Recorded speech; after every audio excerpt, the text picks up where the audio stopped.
Hello नमस्कार दोस्तों, स्वागत है आपका अपने YouTube channel learning with NJ views पर।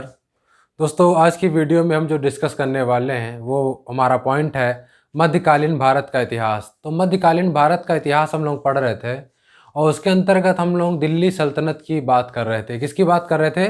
दिल्ली सल्तनत की बात कर रहे थे। और दिल्ली सल्तनत में हमने शुरुआत की थी गुलाम वंश की। किसकी बात की थी? गुलाम वंश की बात की थी।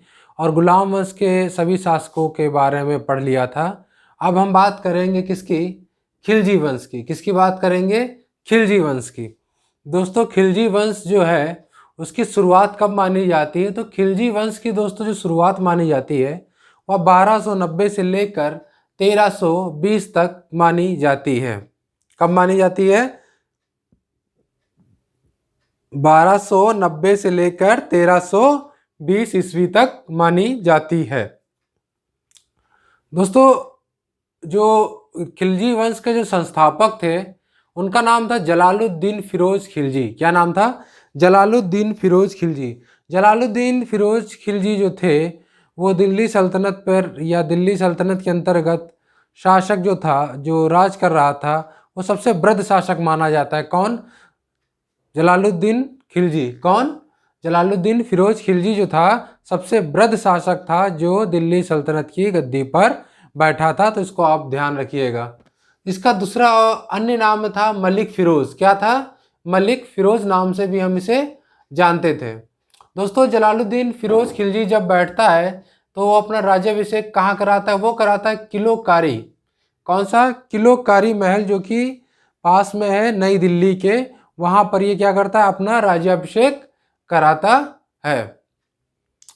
दोस्तों, जलालुद्दीन फिरोज का एक वो होता था भतीजा। क्या होता था? भतीजा होता था जिसका नाम था अलाउद्दीन खिलजी। क्या नाम होता था? अलाउद्दीन खिलजी। दोस्तों, जो अलाउद्दीन खिलजी था ये इसका भतीजा भी था और फिरोज मलिक ने अपनी पुत्री का विवाह इसी के साथ कर दिया था। तो ये इसका क्या हुआ? दामाद भी था। तो ये क्या था? इसका प्रमुख आदमी था। और अलाउद्दीन खिलजी ने मलिक छज्जू जो थे, एक बार इन्होंने विद्रोह कर दिया था। तो उस विद्रोह को अलाउद्दीन खिलजी ने बहुत ही कुशलता पूर्वक दबाया था, जिससे प्रसन्न होकर जलालुद्दीन या मलिक फिरोज ने अलाउद्दीन खिलजी को मनिकपुर का सूबेदार बनाया। किसका सूबेदार बनाया? मनिकपुर का सूबेदार नियुक्त कर दिया। किसे? अलाउद्दीन खिलजी को। दोस्तों, अलाउद्दीन खिलजी जो था उसका बचपन का नाम क्या था? अली गुशर्ब। क्या नाम था? अली गुशर्ब इसका बचपन का नाम था। और इसका जो राज्याभिषेक हुआ था वो हुआ था बलबन के मशहूर लाल महल में। कहाँ हुआ था? बलबन का जो मशहूर लाल महल था वहीं पर इसका राज्याभिषेक किया गया। किसका? अलाउद्दीन खिलजी का। दोस्तों, एक और आक्रमण की हम लोग बात कर लेते हैं, देवगिरी का आक्रमण, जो कि काफ़ी इम्पोर्टेंट है।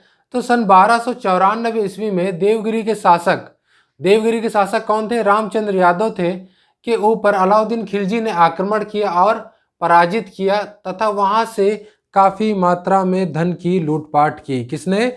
अलाउद्दीन खिलजी ने कहाँ पर आक्रमण किया? देवगिरी आक्रमण किया। उसका एक मकसद ये था कि वहां से धन की लूटपाट करना। दोस्तों, अलाउद्दीन खिलजी जो था उसकी उपाधियां चलिए आपको बता देते हैं। तो अलाउद्दीन खिलजी की कई सारी उपाधियां हैं, जैसे कि खलीफा का नायाब। क्या इसे बोला जाता था? खलीफा का नायाब। सिकंदर आसानी, इसे द्वितीय सिकंदर भी कहते हैं। विश्व का सुल्तान, जनता का चरवाहा, युग का विजेता।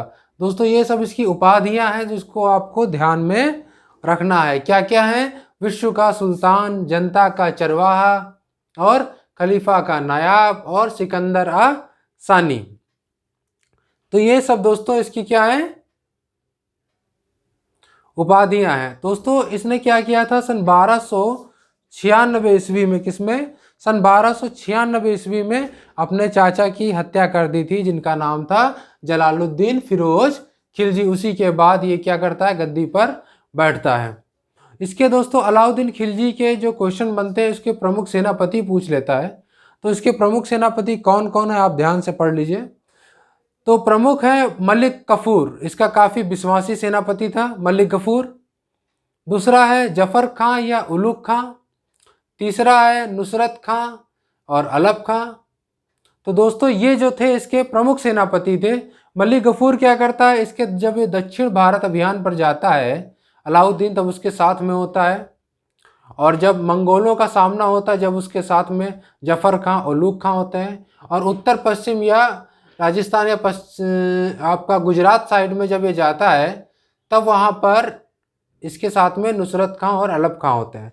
दोस्तों अलाउद्दीन खिलजी के बारे में एक बात और आप जान लीजिए कि अलाउद्दीन खिलजी जो था वो उत्तर भारत का ऐसा पहला शासक था जिसने दक्षिण भारत पर आक्रमण किया था। कौन? अलाउद्दीन खिलजी। अगर वंश की बात करें तो वंश होगा हमारा खिलजी वंश, तो इसको आपको ध्यान रखना है। चलिए इसका एक अभियान देखते हैं, कौन सा है? गुजरात अभियान। कौन सा अभियान है? गुजरात अभियान, सन 1299 ईस्वी। दोस्तों गुजरात अभियान के दौरान क्या होता है, कर्ण बघेल, कौन? कर्ण बघेल जो कि गुजरात के शासक थे, उनका दोस्तों युद्ध होता है किसके साथ? अलाउद्दीन खिलजी के प्रमुख सेनापतियों में से नुसरत खां और अलफ खां के साथ। किसके साथ होता है? नुसरत खां और अलफ खां के साथ इनका क्या युद्ध होता है, जिसमें क्या होता है, कर्ण बघेल की क्या होती है? मृत्यु हो जाती है। कर्ण बघेल की क्या होती है? मृत्यु हो जाती है। दोस्तों कर्ण बघेल की जो रानी थी जिनका नाम था कमला देवी, और उसकी जो है पत्नी से क्या करता है अलाउद्दीन? विवाह कर लेता है। क्या कर लेता है? विवाह कर लेता है। किसकी पत्नी से? कर्ण बघेल की पत्नी से, जिसका नाम कमला देवी होता है, अलाउद्दीन ने विवाह कर लिया। और इस विवाह से एक पुत्र की प्राप्ति होती है जिसका नाम होता है खिज्र खां। तो इसको आपको ध्यान रखना है, क्या कि कमला देवी और अलाउद्दीन खिलजी से एक पुत्र की उत्पत्ति होती है जिसका नाम होता है खिज्र खां। गुजरात अभियान के दौरान खंभात की खाड़ी से एक व्यापारी से नुसरत खां ने 1000 दिनार में मलिक गफूर को खरीदा था। तो ये आपको ध्यान रखना है कि गुजरात अभियान के दौरान ही मलिक गफूर को खरीदा गया था। कितने में? 1000 दिनार में खरीदा गया था। किसने खरीदा था? नुसरत खां ने। चलिए नेक्स्ट आते हैं। नेक्स्ट इनका अभियान था रणथंभौर अभियान। कौन सा अभियान? रणथंभौर अभियान था इनका, सन 1301 ईस्वी में। और यहाँ के जो शासक थे वो थे हमीर देव। कौन थे? हमीर देव यहाँ के शासक थे। और हमीर देव की पत्नी का नाम था रंग देवी और इसकी पुत्री थी देवल दे। कौन पुत्री थी? देवल दे इनकी पुत्री थी। दोस्तों हमीर खां का युद्ध होता है नुसरत खां और उलूग खां के साथ, जिसमें हमीर देव की मृत्यु हो जाती है। किसकी मृत्यु हो जाती है? हमीर देव की मृत्यु हो जाती है। लेकिन हमीर देव की मृत्यु होने से पहले हमीर देव क्या करते हैं? नुसरत खां की हत्या कर देते हैं। किसकी हत्या कर देते हैं? नुसरत खां की हत्या कर देते हैं। दोस्तों जब हमीर देव की हत्या की खबर उनकी पत्नी रंग देवी को मिलती है तो वो क्या करती हैं? अग्नि में जौहर कर लेती हैं। क्या कर लेती हैं? अग्नि में जौहर कर लेती हैं, मतलब अग्नि कुंड में समा जाती हैं। इसमें एक बड़ा ऐसे लॉन में अग्नि जलाकर उसमें जौहर कर लेती हैं। और उनकी पुत्री जो होती हैं वह जल में जौहर कर लेती हैं, जिससे मेवाड़ को जीतने के बाद, जब मेवाड़ को जीत लेता है अलाउद्दीन खिलजी, तो उसका जो नाम होता है वो अपने पुत्र के नाम पर लिखता है। क्या? खिजराबाद। क्या नाम लिखता है? खिजराबाद। उसके पुत्र का क्या नाम होता है? खिज्र खां। तो ये आपको ध्यान रखना है। चलिए नेक्स्ट अभियान पे आते हैं। हमारा नेक्स्ट अभियान है चित्तौड़ अभियान, जो कि 1303 ईस्वी में किया गया था। चित्तौड़ अभियान दोस्तों काफ़ी इम्पोर्टेंट अभियान है और आपने इसको टीवी के माध्यम से देखा भी होगा। इस पर एक मूवी भी बनी है, तो इसको समझने में आपको आसानी होगी।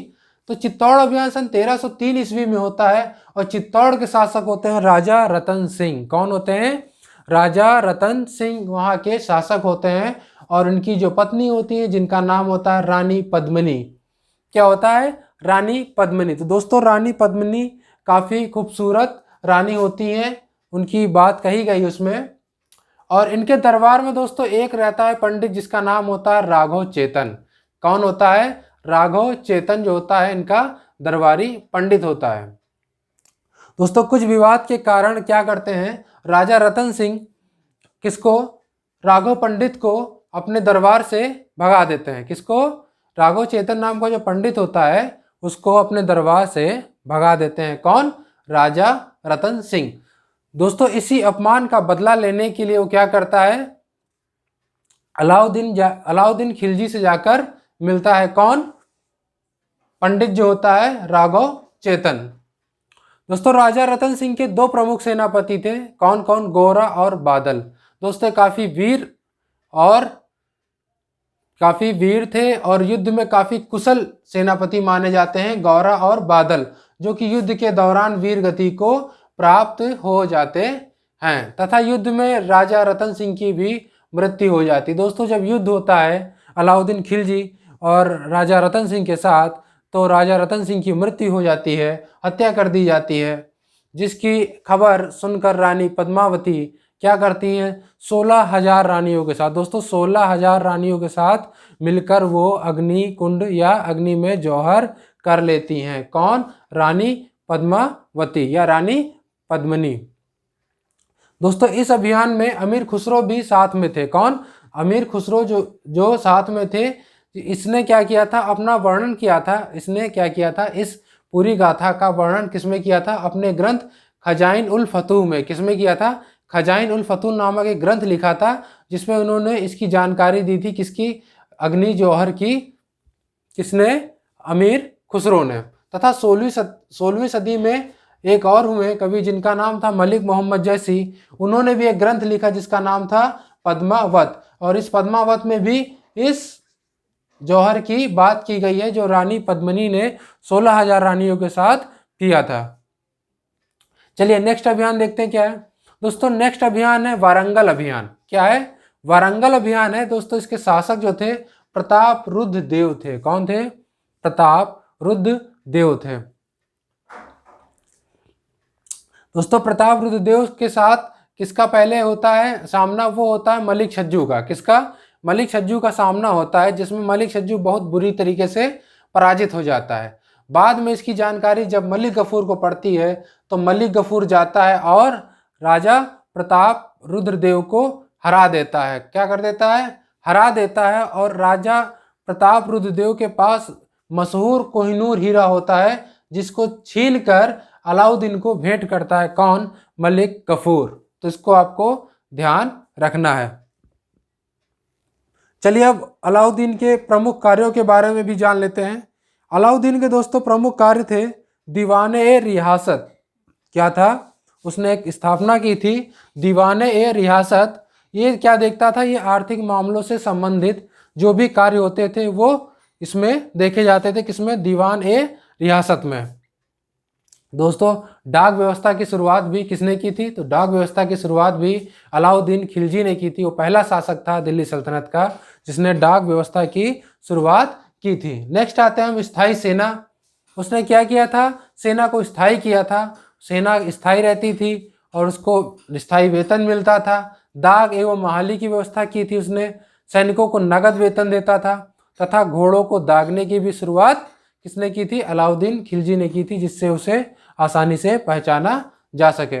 तो दोस्तों इसकी सबसे जो मशहूर प्रणाली थी वो बाजार नियंत्रण प्रणाली या बाजार नियंत्रण पद्धति थी, जिसमें पूरी बाजार में किसी एक वस्तु का मूल्य समान रहा करता था। भूमि माप करने वाला भी प्रथम शासक कौन था? अलाउद्दीन खिलजी ही था। तो दोस्तों इसने काफ़ी इंपॉर्टेंट काम करवाए हैं, जैसे भूमि को मापने का काम शुरू कराना, बाजार नियंत्रण प्रणाली शुरू कराना, घोड़ा दागना और नगद वेतन देना सैनिकों को, स्थायी सेना का बनाना।